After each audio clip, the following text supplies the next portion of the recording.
heavy rainstorm forces the kids to play inside the house rather than outside in the backyard. Little did they realize that Angelica would bring her cat that she had named Fluffy, who not only looks similar to Angelica but acts a lot like her as well. While the children play, Drew and Dee Dee see Stu's latest invention, a special coffee machine called the Electro Brewmeister 2000. During the course of the day, Fluffy meets Spike, and their mountainous feline destroys the house and many valuables, which Spike gets spitefully framed by Angelica, leading to Dee Dee putting him in the garage. Of course, Tommy, Phil, and Lil, who have been watching everything, have heard enough of Fluffy's naughtiness. Tommy looks for a screwdriver to use to break out of his playpen, but is unable to find it as Angelica has taken it. After gleefully waving it in front of him, she uses it as a microphone to sing the Mother Goose nursery rhyme. It's raining, it's pouring, the old man is snoring. Luckily, Phil and Lil each have a screwdriver on them, so Tommy is finally able to break out of the playpen. The babies then tease Fluffy with her catnip ball, hoping to trick her into making a mess and getting caught by the grown-ups. Meanwhile, Stu is having problems getting the brewmaster started till Drew points out that his brother hadn't even plugged it in yet, resulting Stu in feeling sheepish. Fluffy soon has Tommy cornered, but Spike leaps out of the garage and hurls Fluffy onto a bookcase, which falls with a big crash. The grown-ups hear this and rush to see what's going on.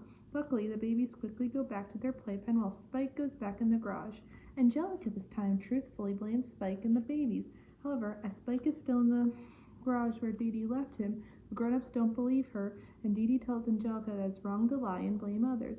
Drew then takes Angelica and Fluffy home, with Angelica protesting that what she said is the truth. Drew gets a little annoyed, telling her to talk about it when they get home before yanking her out of the door. Meanwhile, Stu, who has just taken a sip out of some coffee he had made from the brewmeister, finds the taste horrible and spits it out in disgust. Dee Dee lets Spike out of the garage and apologizes to him for thinking he caused the messes. In turn, he gives her an affectionate lick. Stu then finds Fluffy's catnip ball that got left behind on the floor, and both he and Dee Dee assume it to be one of Spike's toys. Spike then goes to Tommy and gives him several affectionate licks as thank you for helping him. Dee Dee, Stu, and Grandpa Lou have taken Tommy, Chucky, Phil, Lil, and Angelica to a carnival for the first time. Everybody is awed by the sights and sound, but all is not well. The owner of the carnival is threatening a man in a Reptar suit because apparently he's been caught eating the miniature boxes of Reptar cereal he's supposed to be handing out. If it happens again, he's fired. Angelica sees a ride called the Nozzle Whirl, demands to ride it. Dee Dee tries to convince Angelica to go on a gentler and more age-appropriate ride called Snail Adventure, where the kids look thoroughly bored. Angelica screams she wants to go on the Nozzle Whirl, and Grandpa Lou advocates for her, hopes she's able to conquer her fears. The ride turns out to be much more intense and frightening than Angelica imagined. Despite its name, however, Angelica doesn't throw up. After Angelica gets off, Stu spots a corny Tunnel of Love style ride and wants to go on it with Dee Dee. Dee Dee reluctantly agrees, and Grandpa Lou's left to watch the kids.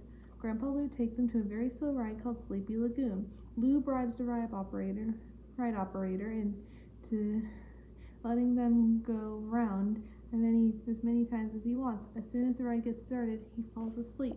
The babies are very bored as the kids are on Snail Adventure, so when they see the Reptar man again, they get off and approach him. Angelica gets a free sample of the Reptar cereal from him and demands more. The man refuses and tries to explain that the rest is for all the other kids, but Angelica doesn't care. She steals all the boxes she has and flees with Reptar chasing after her. Angelica goes through a door unmarked, positively no admittance, followed closely by the man in the Reptar suit. Now they're in the employee-only area of the Tunnel of Love. The man tries to retake the boxes, but when cornered, Angelica tosses them into the water and flees. Dee Dee and Stu have been enjoying themselves on the ride. Just as they're about to kiss, they see Reptar in the water and are shocked. Back outside, the group runs back to Sleepy Lagoon and gets back on the boat before Grandpa Lou wakes up. They disembark shortly afterwards and are joined by Dee Dee and Stu. The Reptar man tries to explain to his boss that Angelica stole all the cereal and tossed it in the water, but he's fired anyway. This infuriates Reptar, causing him to go on a crazy rampage through the carnival. The entire group witnesses Reptar being cornered by many employees as he climbs on a model of the Empire State Building at the carnival's miniature golf course. Dee Dee has come to a decision that the carnival is not an ideal place for kids.